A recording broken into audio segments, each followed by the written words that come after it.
जनाब अल्ताफ बुखारी साहब आज अपनी पार्टी में जनाब उमर जान साहब ने ज्वाइन किया है। ये हमारे लिए बड़ा खुशी का दिन है। इससे हमारा साउथ कश्मीर में स्ट्रेंथन और होता है। पुलवामा ऑलरेडी जैसे हम वहाँ फंक्शन कर ही रहे हैं, इनके आने से और स्ट्रेंथ मिलेगी। मुझे उम्मीद है कि हम बेहतर तरीके से लोगों की खिदमत वहाँ कर सकेंगे। और ये एक नेक फ़ाल है इस जमात के लिए कि हर दिन कोई ना कोई सीनियर लीडर या दूसरा पॉलिटिकल वर्कर ज्वाइन करता है। इससे अंदाज़ा यही होता है कि लोगों ने इस पार्टी का जो प्रोग्राम है, जो पॉलिसीज़ है, जो हम जिस पे हम चलते हैं, उसे एक्सेप्ट किया है। और मैं लोगों को यकीन दिलाना चाहता हूं कि अल्लाह के फजल से हम आपके इंटरेस्ट का हमेशा ख्याल रखेंगे और कभी भी उनको नज़रअंदाज नहीं करेंगे और किसी भी सूरत में कोई सौदाबाजी उनके इंटरेस्ट पे नहीं की जाएगी। अल्ताफ साहब, ईद आने वाली है और इशारे ऐसे मिल रहे थे वक्फ बोर्ड की तरफ से कि ईद नमाज इस बारी ईदगाह में पढ़ी जाएगी, लेकिन पुलिस और सिक्योरिटी फोर्सेस का उसमें कहना है कि नहीं पढ़ने दे सकते वहाँ पे क्योंकि लॉ एंड ऑर्डर की प्रॉब्लम है। क्या अभी भी लॉ एंड ऑर्डर इतना खराब है यहाँ पे कि एक नमाज नहीं हो सकती है? जनाब देखिए, हम तो सरकार का हिस्सा नहीं है और सरकार as a Muslim I would say Eid नमाज हमारे लिए जहाँ पर अगर बड़ा इज्तिमा होगा तो ज़्यादा अच्छा है, वरना हम तो अपनी मस्जिदों में भी पढ़ते हैं और पढ़ते आए हैं। अल्लाह कबूल करेगा उन्हें, अल्लाह को पता है कि हम किन हालात से गुजर रहे हैं। अगर बारिश हुई तो फिर भी मस्जिद में पढ़ते हैं। तो ईद नमाज बहरहाल कहीं होनी चाहिए। नहीं है कि मतलब अगर सरकार क्लेम कर रही है कि हालात ठीक है और दूसरी साइड से पुलिस ये कह रही है कि लॉ एंड ऑर्डर का खतरा है वहाँ पे, तो एक कॉन्ट्ररी स्टेटमेंट नहीं है दोनों? देखिए, मैं तो कुछ नहीं कह सकता हूँ। इस एडमिनिस्ट्रेशन की बड़ी सारी चीज़ें कॉन्ट्ररी होती हैं। आप देखते हैं कि ये कहते हैं हम शहर की डेवलपमेंट कर रहे हैं, स्मार्ट सिटी। मुझे पता नहीं, अब नया अंग्रेज़ी लफ्ज़ कोई ढूंढना पड़ेगा, क्यों आज तक जो हमने स्मार्ट का मतलब समझा था, ये देख के तो हमें समझ नहीं आ रहा है। फिर आगे देखेंगे, अल्लाह करे कि इसी तरह से इसमें भी मत कोई लॉ एंड ऑर्डर ठीक है और ख़राब है ये मतलब होगा। हमारे हिसाब से तो अमन कानून बड़ा फर्स्ट क्लास है।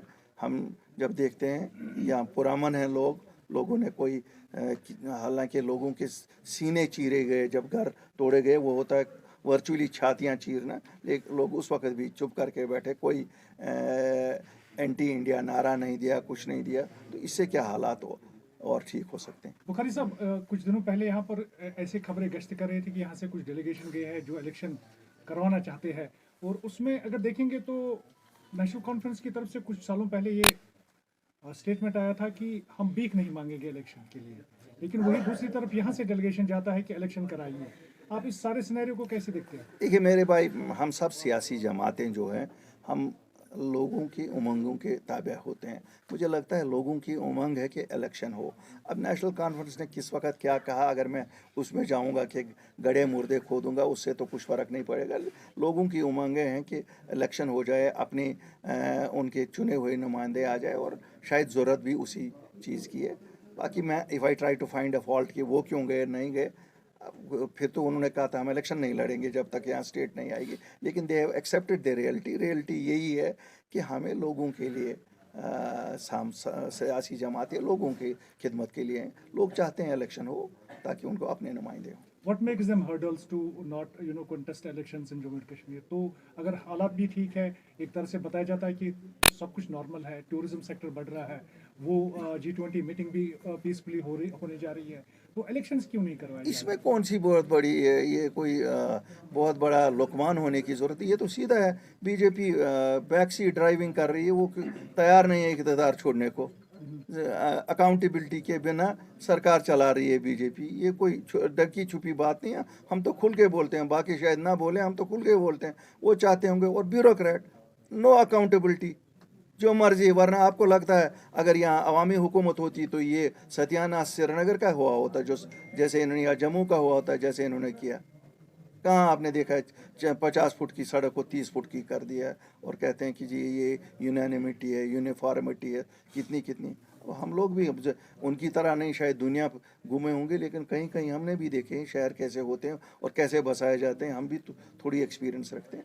आज़ाद साहब की बायोग्राफी को लेकर काफ़ी ज़्यादा क्रिटिसिज्म वाइडली हो रहा है, your take on that sir? साथ में इसमें मैं ये जोड़ना चाहूंगा कि आजाद साहब का ये भी स्टेटमेंट आया है कि उन्होंने राहुल गांधी पे एक बार फिर से निशाना साधा है और कहा है कि कुछ बिजनेसमैन ऐसे हैं अनरिजर्व बिजनेसमैन हैं, उनके साथ उनका ताल्लुक है जो कि उनका खानदानी है। ये उस पर हवाले से थोड़ा बहुत। ये आज़ाद साहब जाने वो चटे पटे थे कांग्रेस के। आज़ाद साहब जम्मू कश्मीर में कांग्रेस की पहचान थे। आज़ाद साहब को आज़ाद बनाने वाली भी कांग्रेस थी।